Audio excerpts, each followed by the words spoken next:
Puji Tuhan, Bapak Ibu Saudara yang diberkati oleh Tuhan. Selamat jumpa kembali dalam Paulus Rachel Ministry. Hari ini kita bicara soal otoritas Tuhan yang perlu mesti kita ketahui. Namun mari kita tunduk kepala dan berdoa. Bapa yang baik, terima kasih kembali kami dalam persekutuan ini. Kami percaya Tuhan hadir di sana dan Tuhan juga hadir di sini. Firman-Mu Tuhan akan menjadi satu kekuatan buat iman dan kehidupan kami. Lebih daripada itu supaya kami lebih takut kepada Tuhan dan hidup dekat dengan Tuhan. Berfirman-Lah Tuhan, kami siap membuka hati iman kami untuk hormat dan kemuliaan Tuhan. Amin. Nah, Bapak Ibu yang berbahagia, seperti saya katakan tadi, kita akan bicara soal otoritas Tuhan. Kita baca di dalam Matius 28 ayat 18 yang mengatakan demikian. Yesus mendekati mereka dan berkata, "Kepadaku telah diberikan segala kuasa di sorga dan di bumi." Ini satu ungkapan yang luar biasa. Tidak ada satu pemimpin atau tokoh agama apapun dalam dunia ini yang berani mengungkapkan tentang kuasanya atas surga dan bumi selain hanya di dalam Yesus Kristus. Dia adalah Allah yang berkuasa atas semua ciptaannya. Otoritasnya tak dapat diubah oleh manusia baik dunia maupun akhirat. Dan itu terjadi dalam Keluaran pasal 20 ayat yang 1-4 tentang hukum Tuhan kepada manusia. Nah, tidak ada seorang pun tokoh yang berani sebelum maupun sesudah Yesus. Berarti Yesus itu berada di atas segala-galanya.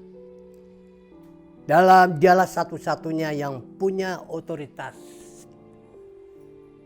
Surga, bumi, lewat kenaikan ke surga dalam Kisah Rasul pasal 1 ayat 9-12. Sesudah ia mengatakan demikian, terangkatlah ia, disaksikan oleh mereka.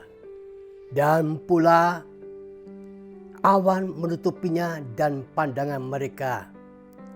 Ketika mereka sedang menatap ke langit, waktu ia naik tiba-tiba berdirilah dua orang yang berpakaian putih dekat mereka dan berkata kepada mereka, "Hai orang-orang Galilea, mengapakah kamu berdiri melihat ke langit? Yesus ini yang terangkat ke surga meninggalkan kamu akan datang kembali dengan cara yang sama seperti kamu melihat dia naik ke surga." Rasul-rasul menanti-nantikan. Maka kembalilah rasul-rasul itu ke Yerusalem dari bukit yang disebut Bukit Zaitun, yang hanya seperjalanan sahabat jauhnya dari Yerusalem. Nah, itu ayat-ayat yang jelas mengungkapkan bagaimana otoritas Tuhan. Dia punya kuasa yang tak terbatas. Dalam Yohanes 14 ayat 1, dia mengatakan demikian. "Janganlah gelisah hatimu, percayalah kepada Allah, percayalah juga kepadaku." Kemudian pula dalam Yohanes 14 ayat 6, kata Yesus kepadanya, "Akulah jalan dan kebenaran dan hidup. Tidak ada seorang pun yang datang kepada Bapa kalau tidak melalui Aku, yaitu Yesus." Nah, inilah yang jelas sekali. Otoritas Allah sama dengan otoritas Yesus.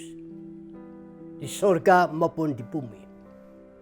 Dia punya wewenang mutlak 100%. Dan tidak ada satupun di dalam dunia ini yang berani untuk merubah segala-galanya otoritasnya. Nah, berbahagialah saudara dan saya, kita sebagai orang milik dari para Allah. Kita harus percaya otoritas Tuhan. Itu sebabnya mari hanya kepada Dialah sajalah kita tubuh, jiwa dan roh ini untuk menjadi umatnya yang dikasihi. Saya percaya apa dikatakan Yesus dalam ayat-ayat ini itu akan digenapi sesuai dengan firman Allah. Karena firman itu tidak pernah gagal.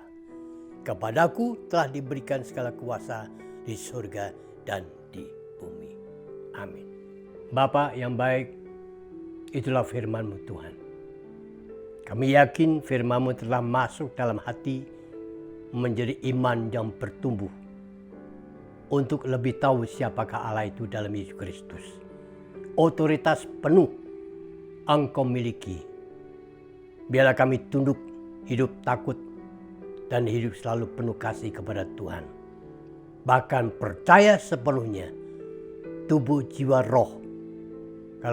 Kalau kami percaya otoritas Tuhan, maka disitulah berkat Tuhan menjadi bagian dalam hidup kami, dunia maupun akhirat. Terpuji nama-Mu dalam Yesus Kristus. Amin.